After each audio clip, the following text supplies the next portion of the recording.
নমস্কার প্রিয় বন্ধুরা।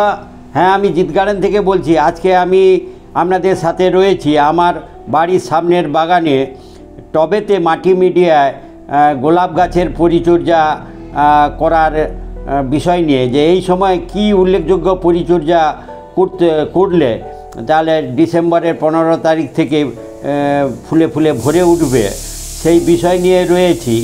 যে দু একটা ফুল ফোটা শুরু হয়েছে, কালারগুলো অনেক রকম রয়েছে। আমার প্রায় 40-45 রকমের গোলাপ রয়েছে এবং গত বছর শেয়ার করেছিলাম। এই বছর নিশ্চিত আবার আপনাদের সঙ্গে শেয়ার করব। বহু নামি দামি কালারের ফুল আমার বাগানে রয়েছে। আমি এগুলো ওই যে জগপুরে নার্সারিতে, পুষ্পাঞ্জলি নার্সারি থেকে নিয়ে এসে পরিচর্যা করে বাড়িয়ে তুলেছি এবং তার সৌন্দর্য নিয়ে আপনাদের সঙ্গে শেয়ার করব। যে এই সময় গাছের যদি পরিচর্যাটা ঠিকভাবে করেন তাহলে মাস দুয়েক শীতের ফুল ভরিয়ে উঠবে পুরো বাগান, গোলাপ বাগান। যে আমার কালারগুলো দেখছেন নূতন নূতন, প্রায় এই মুহূর্তে 15টা কালারের ফুল এসে গিয়েছে। আরও আরও 20-25 রকমের কালার রয়েছে। এই সময়ে গোলাপের কি উল্লেখযোগ্য পরিচর্যা করা উচিত?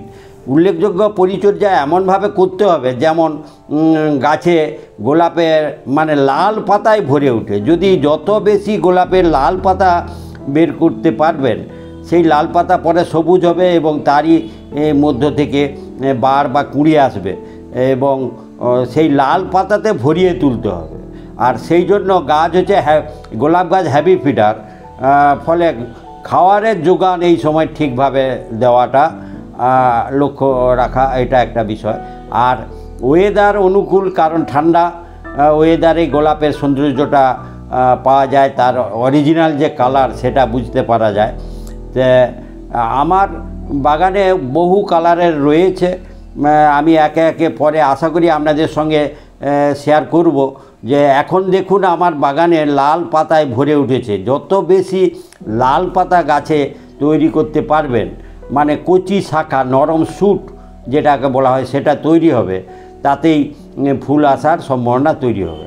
তাই খাওয়ার বিষয়ে বলি যে এই সময় সর্ষের খোলকে ভিজিয়ে তার তরল জল দেওয়া এবং সেই তরল জলের গাঢ়ত্ব ক্রমশ পর্যায়ক্রমে বাড়িয়ে তোলা, অর্থাৎ নাইট্রোজেনের ঘাটতি যেন না কখনো ঘটে। আর তাছাড়া বর্ষা শেষ হয়ে গেছে, এই সময় গোলাপের যে মিক্সড খাবার সেটা দেওয়া, মিক্সড খাবার অবশ্যই দিতে হবে। আর সেই সাথে যেই বার বা কুঁড়ি আসা শুরু হয়েছে হবে, বা আমার যেমন শুরু হয়ে গেছে, যদি আপনার দুটো একটা করে বার বা নরম স্যুট এইরকম লাল কচি পাতা আসা শুরু হয়, তাহলে আপনাকে এই সময় আরও উল্লেখযোগ্য যে দুটো পরিচর্যা সেটা করতে হবে, যেটা ব্যালেন্স নিউট্রিয়েন্ট NPK 19-19-19, যেটা ওয়াটার সলিউবল, সেটা জলে গুলিয়ে মাটিতে দেওয়া। এবং তাছাড়া যে লাল পটাশ সারের পরিমাণটা বাড়িয়ে দেওয়া, কারণ পটাশ আর হচ্ছে ব্যালেন্স নিউট্রিয়েন্ট যে NPK, এইগুলো ফুল আনার ক্ষেত্রে খুব উল্লেখযোগ্য ভূমিকা নেয়। কারণ এতে ব্যালেন্স ফসফেট, পটাশ এবং নাইট্রোজেন থাকায় গাছের গ্রোথ ভালো হবে এবং ফুলটা জাঁকিয়ে আসবে। তাই এই পরিচর্যাগুলো আপনাদের করতে হবে।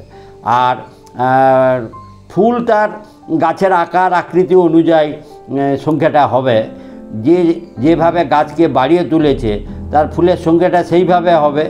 আর যোগানটাও যদি খাবারের ঠিক থাকে তাহলে প্রকৃত ফুলের যে আকার, বড় বড় ফুল, সেটা তৈরি হবে। এই মুহূর্তে আমার বাগানে ফুল এসেছে কিন্তু পরিচর্যার উল্লেখযোগ্য পর্যায়ে চলছে, ফলে ফুলের আকার বাড়বে, ক্রমশ পর্যায়ক্রমে বাড়বে।